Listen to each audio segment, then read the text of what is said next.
Iran Israel যুদ্ধে ক্ষমতাধর যুক্তরাষ্ট্র নাক গলালেও সামরিক পদক্ষেপে থেমে থাকেননি খামেনি। ট্রাম্পের সকল সামরিক কূটকৌশলকে পরাস্ত করতে খামতি ছিল না ইরানের, ছিল পরিকল্পনা এবং পূর্ব প্রস্তুতিও। সম্প্রতি মার্কিন দুই কর্মকর্তার দেয়া তথ্যেও এর প্রমাণ মিলেছে।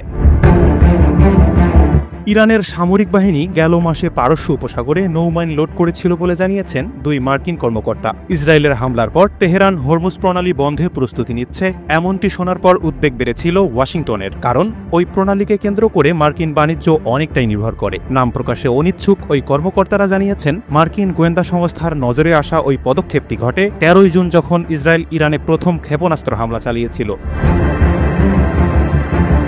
তিনি আরও বলেন, মাইনগুলো প্রণালীতে বসানো হয়নি, তবে লোডের ওই পদক্ষেপ ইঙ্গিত দেয় যে তেহরান বিশ্বের অন্যতম ব্যস্ত সামুদ্রিক রুট বন্ধের বিষয়ে গুরুত্বের সঙ্গে চিন্তা করছিল। বিশ্বের প্রায় 1/5 তেল ও গ্যাস সরবরাহ হয় হরমুজ প্রণালী দিয়ে। এটি বন্ধ হয়ে গেলে বিশ্ববাজারে জ্বালানি তেলের দাম আকাশ ছোঁয়া হতে খুব বেশি সময় লাগত না। সংকট শুরু হতো পুরো বিশ্বের জ্বালানি খাতে। 22 জুন যুক্তরাষ্ট্র ইরানের 3টি গুরুত্বপূর্ণ পারমাণবিক স্থাপনায় হামলার পর ইরানের পার্লামেন্টে প্রণালী বন্ধের একটি প্রস্তাব পাশ হয়, তবে সেটি বাধ্যতামূলক ছিল না। চূড়ান্ত সিদ্ধান্ত নির্ভর করছিল ইরানের সুপ্রিম ন্যাশনাল সিকিউরিটি কাউন্সিলের উপর। ইরান একাধিকবার হরমুজ প্রণালী বন্ধের হুমকি দিলেও কখনো তা কার্যকর করেনি। এদিকে সূত্রগুলো জানায়নি ঠিক কখন মাইন লোড করা হয়েছিল কিংবা পরে সেগুলো খুলে ফেলা হয়েছে কিনা।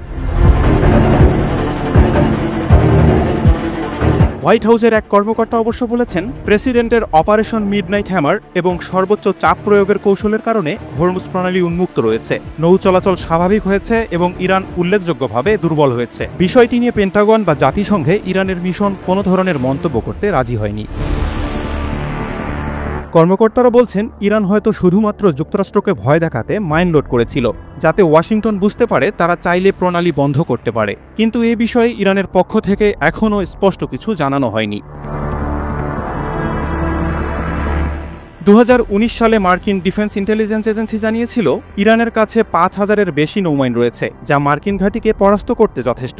যুক্তরাষ্ট্রের 5ম নৌবহর, যা বাহরাইনে অবস্থিত, এটি বাণিজ্য নিরাপদ রাখতে কাজ করে। সাধারণত বাহরাইনে যুক্তরাষ্ট্রের 4টি মাইন ক্লিয়ারেন্স জাহাজ থাকে, তবে ইরান হামলার আশঙ্কায় সেগুলো সাময়িকভাবে সরিয়ে নেয় মার্কিন সেনা। Mahmud Rafi, NTV online.